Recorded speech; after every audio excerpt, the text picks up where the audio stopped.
নমস্কার দর্শক বন্ধু, আমি শ্রী প্রদীপ। আজ চেম্বার থেকে যাওয়ার পথে এমন একটি দুষ্প্রাপ্য গাছ দেখে দাঁড়িয়ে পড়ে কথাটি আপনাদের সঙ্গে শেয়ার না করা পর্যন্ত মানসিক শান্তি পাচ্ছিলাম না, তাই আপনাদের সঙ্গে কথাটি শেয়ার করছি। বহু লোক আমার কাছে আসেন যারা গুরু চণ্ডালিকা দোষের শিকার, অর্থাৎ গুরু চণ্ডালিকা অর্থাৎ বৃহস্পতি রাহু একই ঘরে সহাবস্থান করছে, একে বলি আমরা গুরু চণ্ডালিকা দোষ। বহু তান্ত্রিকের কাছে এই গুরু চণ্ডালিকা দোষ কাটিয়েছেন, কিন্তু তাতেও দোষটি খণ্ডন হয়নি। যা বলেছেন সেম ভাবেই আপনার চলছে। মাথা খুব গরম হয়ে যাচ্ছে, অল্পতে রেগে যাচ্ছেন, অর্থ পাবেন বলেও অর্থ পাচ্ছেন না, হওয়া কাজ হচ্ছে না, যে কোনো কাজের মধ্যে বাধা, সবার সঙ্গে একটি শত্রুতার মধ্যে জড়িয়ে গেছেন। এই ধরনের টোটকা এর আগে কেউ দিয়েছে বলে জানা যায়নি। যত গাছের দোকানে আপনি শিকড় দেখতে পাবেন, সিঙ্গেল গাছের শিকড়, অর্থাৎ শনি খারাপ বলে এই, রবি খারাপ বলে এই, বুধ খারাপ বলে এই।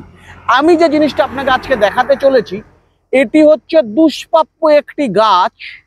এই পুরো অঞ্চল দেখছেন জঙ্গলে ভরা, তার মধ্যে থেকে এটিকে আমি বের করে নিলাম। এই গাছটিকে বলছে গোলডুম্বা গাছ, আমাদের ভাষায় বলে, মানে আমাদের গুরুদেব এটির নাম বলতেন গোলডুম্বা গাছ। আমি গাছটাকে আপনাদের দেখাচ্ছি এই কারণে, কারণ পাতাটি দেখলে হয়তো আপনারা চিনতে পারবেন, আপনার অঞ্চলে আলাদা কোনো নাম হতে পারে গাছটি। যাদের এই গুরু চণ্ডালিকা দোষের শিকার আছেন, তারা কি করবেন, যে কোনো গুরুবারে অর্থাৎ বৃহস্পতিবারে উপবাস থাকবেন। উপবাস থেকে এই গাছের একটি শিকড়কে টেনে তুলবেন, এক নিঃশ্বাসে গাছটিকে টেনে তুলবেন।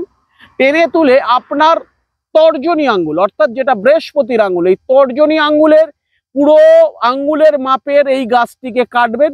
3টে ফোল্ড করে সাদা সুতো দিয়ে ভোলে বাবাকে স্মরণ করে আপনার ডান বাহুতে ধারণ করবেন। যদি কোনো কন্যা সন্তান হন, 3টেতেই ফোল্ড করতে হবে, ভোলে বাবাকে স্মরণ করে সাদা সুতো দিয়ে আপনার বাহাতে ধারণ করতে হবে। যেদিন থেকে ধারণ করবেন একটা নিয়ম মেনে চলবেন, শুধুমাত্র সোমবার দিন নিরামিষ খাবেন এবং 7টি করে ভিখারিকে প্রত্যেক সোমবার কিছু দান করবেন।